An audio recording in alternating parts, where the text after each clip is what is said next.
Hi, welcome everybody to Chat with the Guru for 5 minutes, and I'm really pleased to have my special guest today, Geoff Ellis from Profit Advantage Group. Welcome, Geoff. Thanks for having me, Pete.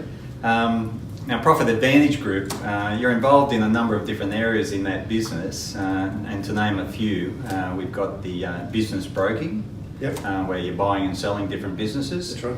And then you've got your business coaching, which is helping businesses run a better and more profitable business, hence the name of Profit Advantage Group. Well done, Peter. Every company needs a profit advantage, don't they? That's our slogan. Yeah, very good. As well as that, you're mentoring new business owners through the BEC, which is the BEC stands for Southwest Sydney Business Enterprise Centre. Yep, and with your big business and accounting background, obviously it's a valuable asset for them to have you and to mentor new people into the business. What are the main things that you find in businesses today that people start up? What are the common mistakes you see that people are doing? Probably the biggest mistake, Peter, that most starting businesses have, similar to most running businesses, is they don't have a current written business plan. So if you don't have a plan, you don't know where you're going. If you don't know where you're going, how do you know if you're on the right path? And if you're not on the right path, how do you know where you need to go? Yeah. So business planning is always about, you need them as a startup for a business, but you need them for a business that's been running for 100 years. Yeah. So that's probably one of the biggest things we see with businesses that are starting.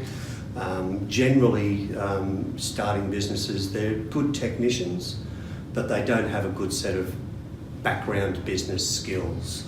And that's where getting some advice from organisations like Southwest Sydney BEC or your local accountants or your local business advisor, they're the types of people that can help you get those right practices in place to start, run and grow them well. Yeah, good. And like myself, I've worked with my wife Lynn from day one, and we've been in business 20 years next year. You also work with your wife Nicole. Yes, I do. And you've got your son in the business as well. Yep. So how's the dynamics work there? So when you get home, are we still talking business, or do we have a set rule that we shut off at 5 o'clock? How's that work? Yeah, look, when you're running a family-based business, it's hard to get an absolute around that. But very early on, we put some good rules in place, and those rules are that, my eldest son Aaron and my youngest son Blair, who used to work with us, when we're at work, they call me Geoff. They don't call me Dad, they call me Geoff. And I treat them as work colleagues, not as sons. And the same thing happens with Nicole and I when we're working.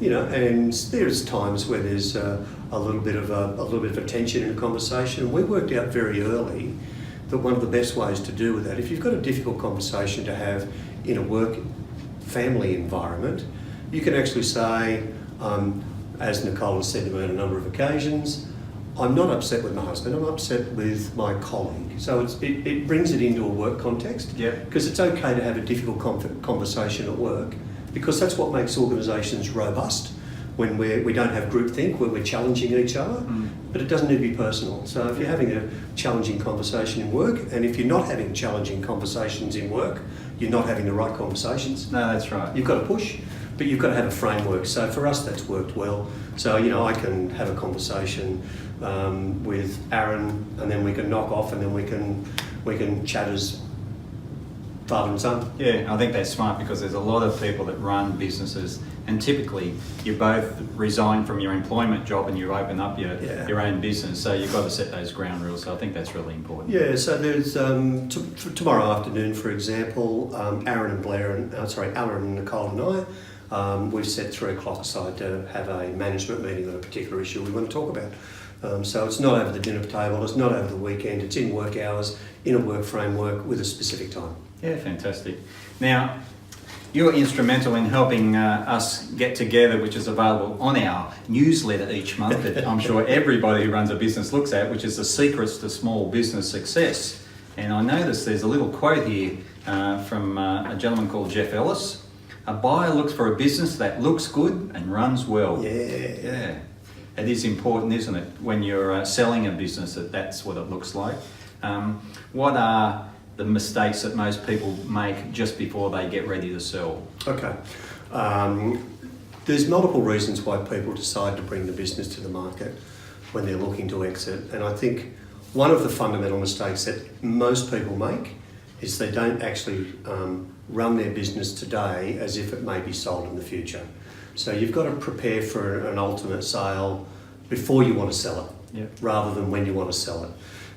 So it's a little bit like the people that live in a house for a long period of time and then they decide to do the gardens and paint it before they move out, before they sell it. Wouldn't it be better if the gardens were done and the painting was done and you enjoyed all of that while you were in it? So for us, it's about running the business as if you're going to sell it at some point in time. Yeah. It's about making sure that, if you're coming towards getting ready to sell it, don't take your foot off the accelerator. Still do the business planning, still look for new customers, still improve your marketing, still do some product innovation, because the last thing a buyer wants to see is that someone's coming into the business and it looks like the current owner's given up, but they want top dollar for it.